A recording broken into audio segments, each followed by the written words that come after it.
but I mean, there's no pressure for us, and the pressure is on them. Let's see how it goes.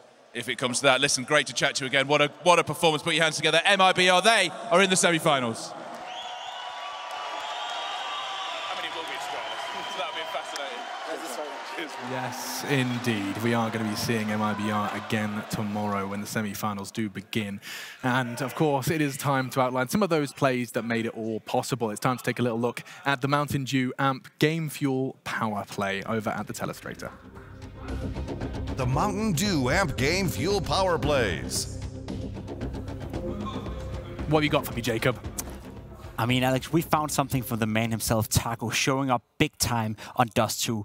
The score is currently 6-4 for MIBR. They're pressured on the money, as you can see. They're leading 6-4. It's a very close game, but Taco decides no more. Now, what happens in this clip is that you can see you have three Renegades players moving up towards the window in a B split. You have Taco down here in this position, and you have Fur over here doing a little crossfire. Fur covering the door, Taco the window. Now, you may ask to yourself, why is Renegades going 3 guys inside the window? Well, there is a risk that you can get shot from middle over the smoke, so they're doing the right thing.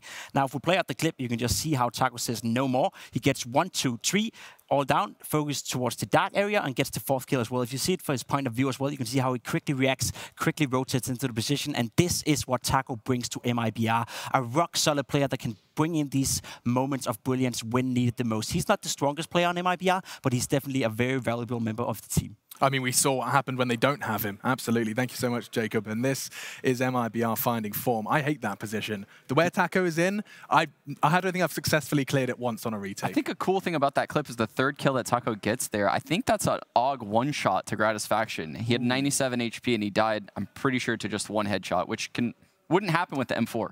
There you go. I mean, this is a weapon that has found its infamous presence at the Major due to a slight reduction in price. The weapon has not changed. And now when you put a weapon like that, with capabilities like that, in the hands of players like that, well, it's fat. It's awesome. It really is. Now, let's reflect, guys. We have got the Series 2 to dissect now. And Renegades, instead of just kind of patting them on the back and saying you did really well, let's focus on what they were up against. These MIBR boys, what made it look so damn easy on that second half, Jacob?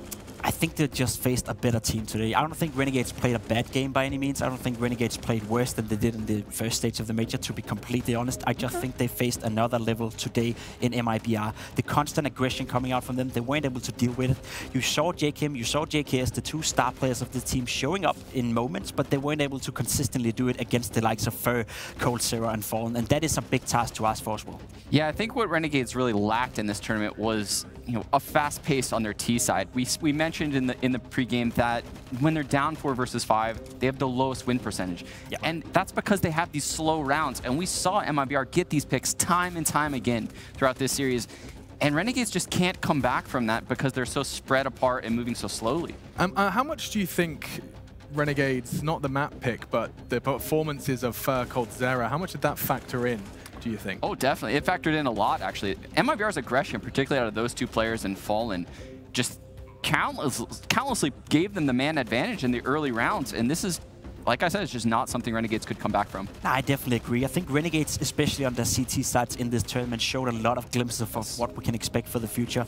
Very strong fundamentals, very good setups. They're playing off each other. But when it comes to the T side, and when they have to be the aggressive part, when they're in the 4 versus 5, when they have to open up the rounds, they're simply not good enough. I think they're ending this tournament being the worst rated team in terms of winning those 4 versus 5 situations in entirety, and also one of the worst teams at getting opening kills in the entire game. So there's definitely some aggression they need to learn. But that's just another aspect you can add to this Renegades lineup, because they're looking dangerous. Especially when given time to prepare. An interesting point you guys have already raised, I think, after Dust 2, but I think it's worth bringing here to the reflection of Renegades' departure at the Major, is that this is a team that prepare heavily, and they could not prepare for a team like MIBR. Yeah, exactly, which was why it was such a weird thing that they picked us too, right? Obviously, they're very confident in their own game, and they should be. You saw so much innovation, and again, on their pistol rounds throughout this series, so much innovation, so many things that other teams aren't even thinking about on their pistol rounds. But yeah, Dust 2, it just seemed like they weren't ready for that aggression, and maybe if they had demos to prepare for, they would have been. And what I'm not ready for is to hear from the other side of the server.